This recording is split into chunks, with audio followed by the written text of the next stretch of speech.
Lepas Padang Terap, Tawau. Assalamualaikum warahmatullahi wabarakatuh. Selamat sejahtera. Terima kasih Tan Sri Speaker. Terima kasih kerana beri peluang untuk melihat rang undang-undang umur persaraan minimum 2012. Saya ingin menarik perhatian Dewan dan juga Tan Sri Speaker berkaitan dengan umur persaraan ini yang dinaikkan daripada 55 kepada 60 tahun. Dan kita telah lihat umur persaraan ini telah dinaikkan juga di sektor awam daripada 55, 56, 56 ke 58, 58 ke 60. Dan sekarang kita lihat di sektor swasta yang mempunyai anggaran pekerja lebih kurang 12 juta orang. Kalau sektor perkhidmatan yang kita bahas dulu dalam laporan ekonomi yang dibentangkan lebih kurang 10% ataupun 1.3 juta pekerja dalam negara kita adalah merupakan yang terlibat dalam sektor awam.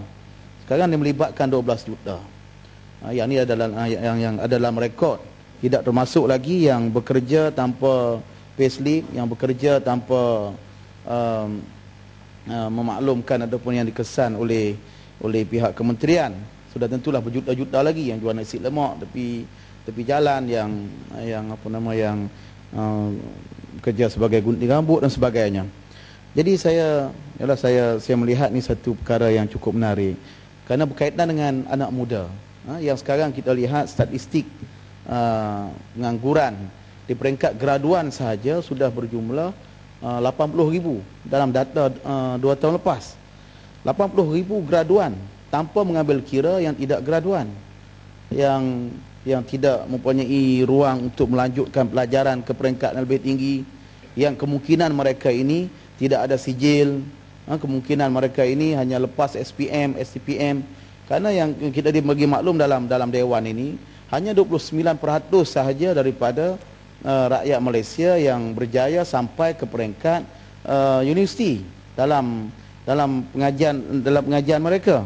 Jadi sudah tentulah saya kira kerajaan perlu keluar dengan satu cadangan bagaimanakah menyelesaikan masalah apabila kita meningkatkan umur persaraan daripada 55 ke 60 tahun. Dan Sri Speaker, kita juga melihat kalau saya sebut daripada persepsi anak muda, bagaimanakah bila kita melaksanakan akta ini ataupun meluluskan rang undang-undang ini, dia akan menyebabkan ada 5 kohort. Paling-paling kurang kalau kita sebut tadi 80,000. Kalau kali dengan 5, kalau mengikut apa yang dibentangkan oleh kementerian tadi, kalau 80,000 kali dengan 5 dan dekat dengan setengah juta. Mereka ini ke mana akan pergi dengan ruang yang masih lagi diambil oleh golongan yang senior. Kerana itu dia akan mewujudkan satu jurang yang cukup luas yang akan menimbulkan masalah-masalah yang lain. Mereka terpaksa tunggu 5 tahun, kemudian dia akan setengah juta terpaksa menunggu pekerjaan, yang mereka ini terpaksa membayar PTPTN, mereka perlu ada rumah, mereka perlu ada kenderaan, mereka perlu berkahwin.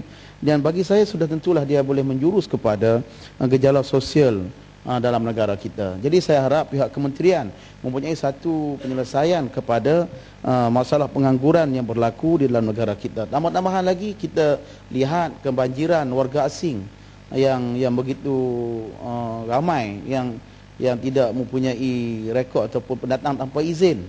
Yang pendatang dengan izin pun banyak, pendatang tanpa izin lagi. Sudah tentulah ini perlu dilihat secara serius oleh pihak kementerian dalam menangani persoalan bila kita meningkatkan umur persaraan minimum ini kepada 60 tahun. Yang kedua, Tan Sri Speaker, berkaitan dengan insurans kesihatan. Sudah tentulah golongan senior yang ataupun pekerja-pekerja yang sudah berumur 55 ke atas ini, mereka akan berdepan dengan risiko kesihatan. Jadi saya bertanya, adakah pihak kementerian akan melihat daripada sudut bantuan daripada kementerian sendiri kepada golongan-golongan ini dan bagaimanakah peranan yang boleh dimainkan oleh syarikat-syarikat yang disebutkan oleh sahabat saya tadi, bagi syarikat-syarikat yang besar yang punya keuntungan yang banyak, bagi mereka mungkin tidak ada masalah. Bagaimana dengan syarikat-syarikat kecil untuk menangani persoalan insurans kesihatan yang saya bangkitkan ini? Seterusnya, Tan Sri Speaker, disebut dalam rang undang-undang ini pengecualian yang diberikan atas kuasa menteri kepada syarikat-syarikat yang tertentu. Kan? Pengecualian yang diberikan oleh menteri ini adakah dalam pemikiran kerajaan? Sudah ada. Sudah ada dalam pemikiran kerajaan syarikat-syarikat yang boleh diberikan pengecualian. Sektor apa? Syarikat yang bagaimana? Yang sudah pun dalam pemikiran pihak kementerian bahawa syarikat-syarikat ini akan diberikan pengecualian dengan kuasa yang ada oleh yang dimiliki oleh menteri. Jadi saya ingin tahu daripada pihak kementerian tentang persoalan ini. Yang terakhir, Tan Sri Speaker, ialah berkaitan dengan sudut gaji. Sudut gaji apabila kita memberi peluang kepada rakyat kita untuk menaikkan umur persaraan ini, adakah kerajaan sudah menilai struktur gaji baru bagi mereka? Ataupun mereka akan kekal, mungkin mereka sudah sampai ke dinding, dah tak boleh pergi lagi. Itulah yang gaji penamat mereka. Gaji penamat mereka setakat itu. Tapi adakah mereka akan menambah produktiviti mereka sekiranya masih lagi kekal dengan gaji yang lama? Sekiranya kekal dengan gaji yang lama dan produktiviti tidak bertambah, bagi saya sudah tentulah kita perlu melihat keperluan-keperluan yang lain, termasuklah dalam isu-isu pengangguran yang dibangkitkan tadi, yang itu lebih kritikal untuk diselesaikan oleh pihak kementerian terlebih dahulu daripada kita memikirkan tentang umur persaraan ini. Jadi saya ingat itu sahaja, Tan Sri Speaker. Terima kasih atas peluang. Assalamualaikum warahmatullahi taala wabarakatuh.